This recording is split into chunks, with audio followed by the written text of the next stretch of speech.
जरूरी सूचना है आप सभी स्टूडेंट्स के लिए। स्टडी फॉर सिविल सर्विसेज का Android app Google play store में आ चुका है, उसको प्लीज तुरंत इंस्टॉल कर लीजिए।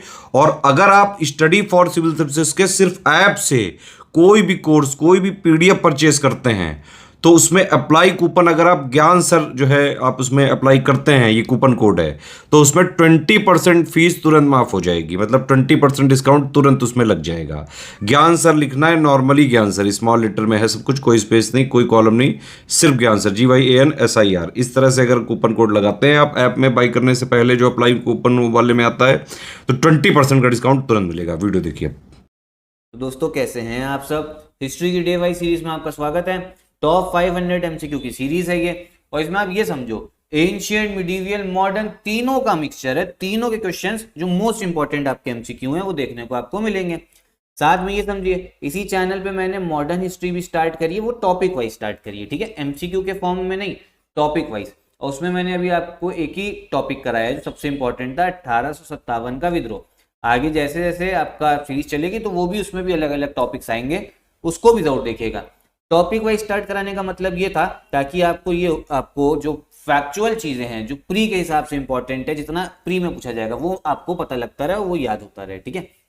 तो चलो हम लोग अपनी वीडियो स्टार्ट करते हैं। लेकिन इसके पहले अगर अभी तक आपने हमारी टेस्ट सीरीज नहीं लगाई है तो एक बार टेस्ट सीरीज भी लगा लीजिएगा, ठीक है। बिल्कुल लेटेस्ट ट्रेंड ऑफ पैटर्न के हिसाब से इन नंबर्स पे कॉल करके आप टेस्ट सीरीज के बारे में पूछ सकते हो या हमारे ऐप से भी डाउनलोड कर सकते हैं। तो चलो हम लोगों ने कितने क्वेश्चन 260 कर लिए थे, ठीक है। 261 से स्टार्ट करना है। निम्नलिखित वेदांग में से किसे वेद के मुख का दर्जा प्राप्त है? Which of the following Vedangas has the status of the mouth of the Vedas? Ancient India का क्वेश्चन है ये, और इसका करेक्ट आंसर है आपका ग्रामर, व्याकरण, ठीक है। वेदांग के बारे में बात हो रही है, एंशिएंट इंडिया में आप सबने पढ़ा है और पुरानी वीडियोस में मैंने बताया भी है, ठीक। आगे आओ। निम्नलिखित में से कौन सा स्थान महात्मा बुद्ध से जुड़े अष्ट महास्थान में से नहीं है, ठीक है। Which of the following is not one of the 8 mahasthan associated with Mahatma Buddha? 8 जगह हैं, अलग अलग जगह जो महात्मा बुद्ध की जिंदगी से काफी इंपॉर्टेंट है, वो 8 जगह आपको याद होनी चाहिए, ठीक है। उसके बाद में बोले जरा इसमें कौन सा नहीं है, तो जो नहीं है 8 में से वो है आपका सांची, ठीक है।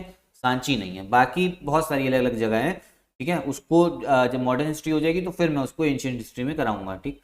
आगे देखें। फिर किसने आपका डिपार्टमेंट बनाया था एक दीवान इश्तिहाक? कौन सा? दीवान इश्तिहाक नामक विभाग की स्थापना किसने करी थी? तो ये करी है आपके फिरोज शाह तुगलक ने। तो दीवान इश्तिहाक था, इसमें ये जो डिपार्टमेंट था ये आपका पेंशन डिपार्टमेंट था। कौन सा? पेंशन का डिपार्टमेंट था, ठीक है। और मैं हमेशा से बताता हूँ मिडीवियल हिस्ट्री में जो अलग अलग आपके रूलर आए हैं और कौन सा डिपार्टमेंट बनाया, कौन सा ऑफिस बनाया, कौन से अधिकारी का क्या नाम था, ये सब से क्वेश्चन काफी आते हैं। फिर भगत सिंह ने नौजवान सभा 1926 में कहाँ स्थापित करी, ये बोला जा रहा है। भगत सिंह एस्टैब्लिश दी नौजवान सभा इन 1926, तो ये करी थी इन्होंने लाहौर में, ठीक है। तब तो ये सब लाहौर हमारा हिस्सा था। लाहौर एक बात बता, बहुत बढ़िया शहर है। ये ऐसा उम्मीद थी कि जब बंटवारा होगा तो लाहौर भारत में रहेगा, लेकिन भैया इस तरीके से लाइन खींची कि लाहौर चला गया दूसरी साइड, पाकिस्तान साइड। आगे आओ। 1857 का विद्रोह कब स्टार्ट हुआ, ये मैंने भी टॉपिक में बताया था, जैसे ऐसी फैक्चुअल क्वेश्चन। तो ये स्टार्ट हुआ 10 मई 1857 को। आगे देखो। 1947 में जब कैबिनेट बनी पहली आजाद भारत की, तो उसमें राजकुमारी अमृत जो कौर थी, ठीक है, इनको कौन सा विभाग दिया गया था, ये बोला जा रहा है। तो जो विभाग था इनका हेल्थ मिनिस्ट्री, स्वास्थ्य मंत्री बनी थी। फिर ऋग्वेद के हिसाब से सबसे आगे समझिए पवित्र नदी किसको माना गया ऋग्वेद में? तो ये माना गया आपके सरस्वती को, ठीक है। कौन सी नदी? सरस्वती नदी। आगे देखें। फिर बोला जा रहा है आपका कलसी एक प्लेस है आपकी, ठीक है। और बोला जा रहा है वो कौन से शासक से आपका संबंध है उसका, कालसी स्थान का? तो ये संबंध है आपके अशोका से, ठीक है। यहाँ पर इसका हमें इंस्क्रिप्शन भी देखने को मिलता है अशोका का। फिर आगे आओ। ये बोला जाए शाहनामा एक आपकी किताब है, ये किसने लिखी है? तो ये लिखी है आपके फिरदौसी ने, ठीक है, फिरदौसी ने लिखी शाहनामा। दीवान अर्श डिपार्टमेंट कौन से शासक ने बनाया है, ये बोला जा रहा है। तो ये बनाया आपके बालबन ने, दीवान अर्श डिपार्टमेंट। ये वही आपके गुलाम वंश से था, ठीक है।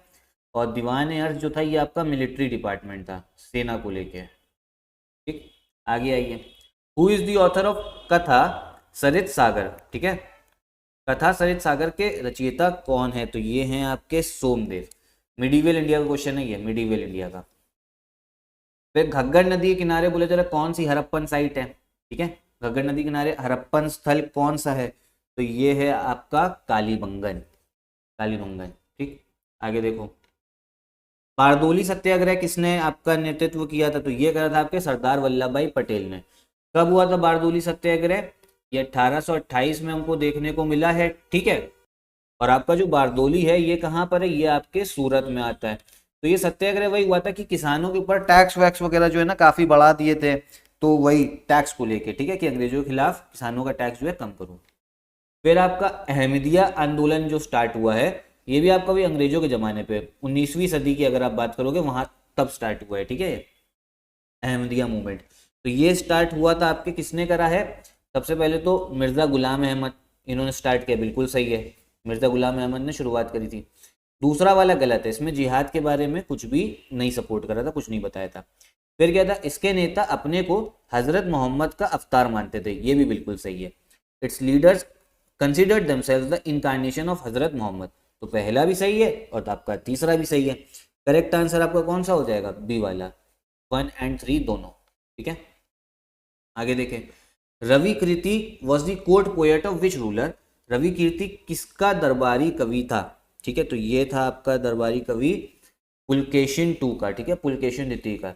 ये पुलकेशिन II जो है ये आपका चालुक्यन वंश से है, कौन सा, चालुक्यन डायनेस्टी, ठीक। थेरावाद किससे संबंधित है, ये आपका बौद्ध धर्म से ही संबंधित है, बुद्धिज्म से। पुरानी वीडियोस देखेंगे तो आपको समझ में आएगा, ठीक है, तो मैंने इसके बारे में बात करी है। फिर बोले जरा आर्यभट्ट ने आर्यभट्टियम किस भाषा में आपका लिखी है, तो ये लिखी है आपके संस्कृत भाषा में, ठीक है, कौन सी भाषा में, एंशिएंट इंडिया क्वेश्चन है ये, आपकी संस्कृत भाषा में लिखी है। फिर आगे देखते हैं, दीवान ए वकूफ की स्थापना किसने करी, और डिपार्टमेंट आ गया। तो जैसा मैंने बताता हूँ मिडीवल इंडिया में जो अलग अलग डिपार्टमेंट हैं, जो अलग अलग ऑफिसर है, उनके क्या नाम है, इससे क्वेश्चन आता है। बिल्डिंग किस शासक ने कौन सी बनाई, इससे आता है, ये तो मतलब अच्छे से करके जाना। तो जो दीवान वाकूफ है ये बनाया आपके जलालुद्दीन खिलजी ने, किसने बनाया, जलालुद्दीन खिलजी। अब इस डिपार्टमेंट का काम क्या था कि ये चेक करता था कि खर्चा जो है, जो एक्सपेंडिचर है, मतलब सरकार खर्चा करती है ना, वो भी तो सरकारी होती थी उस समय सुल्तान, तो वो खर्चा सही तरीके से हो रहा है नहीं हो रहा, मतलब फिजूल का खर्चा तो नहीं चल रहा। फिर आ गया ब्रह्मो समाज कब बना है, तो ब्रह्मो समाज हमें देखने को मिलता है 1828 में, सामाजिक सुधार आंदोलन में है। और कौन किसने बनाया था, राजा राम मोहन रॉय, जिनका काफी योगदान था किसमें, सती प्रैक्टिस को हटाने में, ठीक है। फिर आगे आइए, अंग्रेजों के विरुद्ध ताई खमती विद्रोह कब हुआ था, व्हेन वाज द ताई Khamti rebellion against the British, तो ये हमको देखने को मिलता है 1839 में, ठीक है। ये जो खमती है ये आपकी ट्राइब है, जनजाति है, ठीक है, खमती ट्राइब थी, कहाँ पर, असम में पाई जाती है। तो आपको पता ही है अंग्रेजों का हर जगह पे आदत थी अपना चलाने की, तो अंग्रेज इनके भैया जंगलों में भी गए, वहां पे बोला हम टैक्स लगाएंगे, जमीन वमीन, मतलब जो होता क्या है ना, जनजातियों का अपना अलग एक कस्टम होता है, उस हिसाब से वो चलना चाहते हैं, उनको कोई इंटरफेरेंस नहीं पसंद। तो अंग्रेज लोग जो थे आपको पता है कि हर जगह जाके इंटरफेयर करते थे। तो ऐसे ही जो आपके जनजातीय विद्रोह थे बहुत सारे हुए हैं, जैसे मुंडा रेबिलियन हुआ है, बहुत सारे, संथाल रेबिलियन, ऐसे ही आपका खमती रेबिलियन भी है, ठीक, खमती विद्रोह इंपॉर्टेंट है। और जितने भी आपके ट्राइबल आपके रिवोल्ट है ना, ये सब इंपॉर्टेंट है, इनको एक बार जरूर याद कर लीजिएगा। इसको भी जो मैं मॉडर्न हिस्ट्री का टॉपिक वाइज करा रहा हूँ ना, फैक्ट वगैरह जितना है अच्छे से याद करवा दूंगा, कंसेप्ट भी समझा दूंगा, ठीक है। तो फिलहाल इतना ही रखते हैं इस वीडियो में, आगे भी सीरीज से जुड़े रहिएगा। साथ में अगर आप हमारा सिलेक्शन मटेरियल लेना चाहते हो तो इन नंबर्स पे कॉल करके ले सकते हो। बाकी यूपीपीसीएस का क्रैश कोर्स भी स्टार्ट हो गया, वो भी आप ज्वाइन कर सकते हो इन नंबर्स पे कॉल करके। यही वीडियो भी खत्म करते हैं।